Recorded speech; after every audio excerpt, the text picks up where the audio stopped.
এসছে? 5 তারিখে দুপুর কারা এসছে? ওই তৃণমূলের নাম?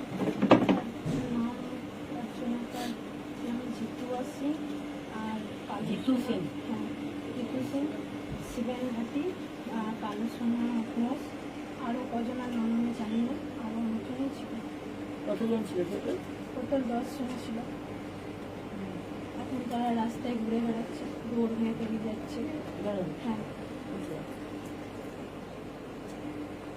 এসে কি মারতে মারতে কি বলছে? মারছে আর বলছে মেরে দেবো, শেষ করে দেবো, মেরে কিছু করতে পারবি না, করে দেখাবি কি দম আছে, এরকম ভাবে বলছে আর মারছে।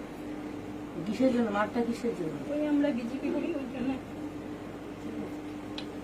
তো আগেও অনেক তুই সাহসিকতা দেখিয়েছিস। আরেকবার এইভাবে অত্যাচার করেছে, আবার মেরেছে, আগের বছর এরকম ভাবেই মেরেছে।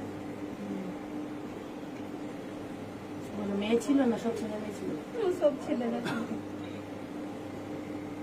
বাচ্চাদেরও গায়ে হাত দিয়েছে না, ওদেরকে ঠেলে ফেলে দিচ্ছে, তো উঠাতে যাচ্ছি তো দিচ্ছে না উঠাতে।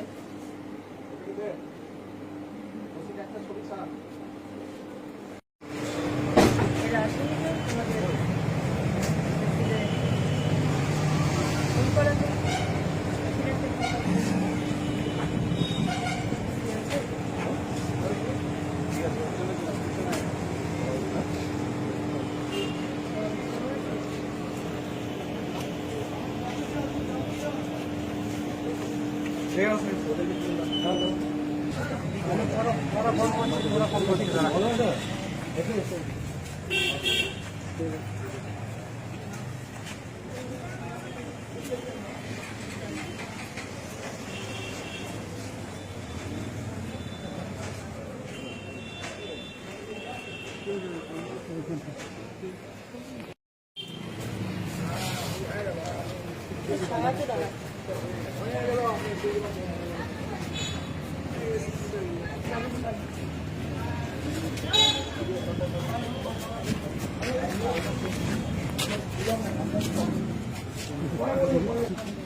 बेटा थोड़ा साइड।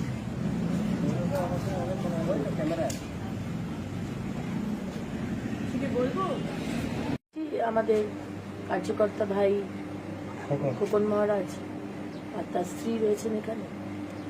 আপনারা জানেন যে 4 তারিখে রেজাল্ট বেরিয়েছে লোকসভা, এবং 5 তারিখে তৃণমূলের এখানকার হারমাদ মেনলি কার আন্ডারে হয়েছে ছেলেটি? শিবেন রাউত ঘাটি। শিবেন ঘাটি তার নেতৃত্বে প্রচুর ছেলে এখানে এসে খোকন মহারাজ এবং তার স্ত্রী তাকে প্রচন্ড মারধর করে। এটা হচ্ছে বারাবণী বিধানসভা, কাপিস্টা এলাকার সরিষাতলি গ্রাম এবং জামগ্রাম পঞ্চায়েত, এবং এটা এই প্রথমবার হচ্ছে না, এর আগেও ইলেকশনে স্পেসিফিক্যালি আমাদের খোকন মহারাজকে, আমাদের যুবর ছেলে ভারতীয় জনতা পার্টি, তাকে মারধর করা হয়েছে। আমি এর আগেই গেছিলাম বারাবণী থানায়, বড়বাবুর সাথে এটা নিয়ে কথা বলেছি। এই বিষয়টা বারবার কেন হচ্ছে এই প্রশ্নটা ওনার সামনে আমি রেখেছি, এবং উনি একজন ওসি হয়ে ল অ্যান্ড অর্ডার কেন মেনটেন করতে পারছেন না, কেন আমাদের ছেলের ওপর বারবার অত্যাচার হবে, আক্রমণ হবে।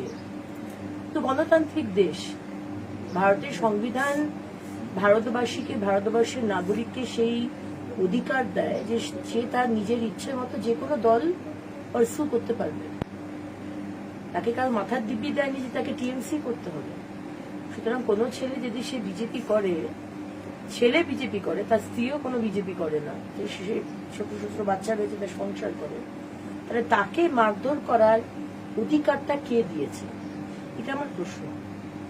মমতা ব্যানার্জি জানেন নিশ্চয়ই এরকম ঘটনা ঘটছে, এবং শুধু বারাবণীতে নয়, সারা পশ্চিমবঙ্গে এই অত্যাচার হচ্ছে, এবং শুধু শুধু পুরুষ নয়, আমাদের ভাইগুলো শুধু নয়, আমাদের বোনেদের উপরে অত্যাচার হচ্ছে। আমাদের বোনেদেরকে গণধর্ষণ করা হয়েছে কুচবিহারে, আমি সেন্ট্রাল টিম নিয়ে গেছিলাম। তাহলে আজকে পশ্চিমবঙ্গে এই জিনিসটা কেন হবে? সারা ভারতবর্ষে লোকসভার ভোট হলো, কোথাও একটা টু শব্দটি হলো না।